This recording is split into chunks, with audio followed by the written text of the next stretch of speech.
Bună ziua! Astă vară, undeva prin luna iulie, am găsit în beci 4 cartofi la care le crescuseră colții, așa că să nu-i arunc, am luat 2 găleți de astea de lavabilă sau de decorativă și am pus niște gunoi putred în ele și în fiecare din cele 2 găleți am pus câte doi cartofi și acum suntem la sfârșitul octombrie, lujerii s-au topit, cele 2 găleți au stat undeva la adăpostul streșinii casei și haideți să vedem, acum am răsturnat una dintre ele, haideți să vedem ce am făcut. 1, 2, mai micuți, așa, ăștia sunt ca cât ou de găină. 3, uite, unul deja mai măricel. Haideți să mai căutăm. Și încă unul tot cât ou de găină. Un pic mai mare, așa, cam cât ou de rață. Unul mai mititel. Ia să mai vedem. Încă unul. Și mai avem încă unul tot cam cât ou de găină. Aici unul mic de tot. Încă unul mic de tot. Deci din 2 cartofi au rezultat să fie de o porție de cartofei. Și acum să vedem și cealaltă găleată. Ia să vedem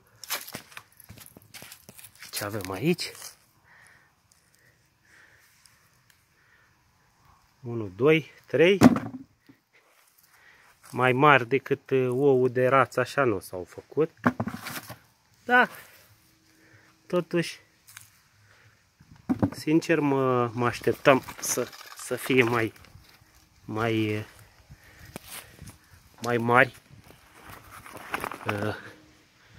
mari cartofii făcuți de ingineria mea. Uite, încă unul. Hai să răsturnăm găleata. Aici pe fund am pus niște balastru,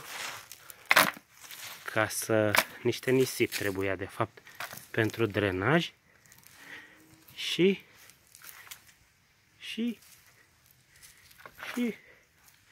mai avem unul mic.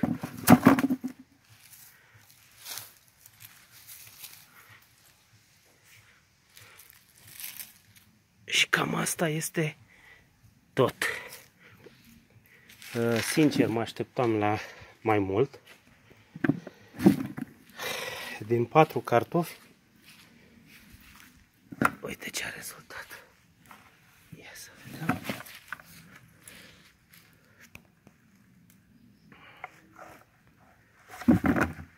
Cât de o prăjeală. Atâta că n-am pierdut cartofii ăia care odată încolțiți puteam arunca.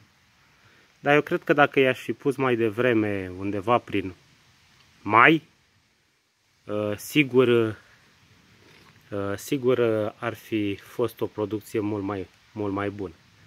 Dar și așa, uite o idee, dacă dispuneți de găleți și cu siguranță vă rămân după șantier găleți de genul ăsta, eu pun și roșii în găleți și acum, fiind sfârșitul octombrie,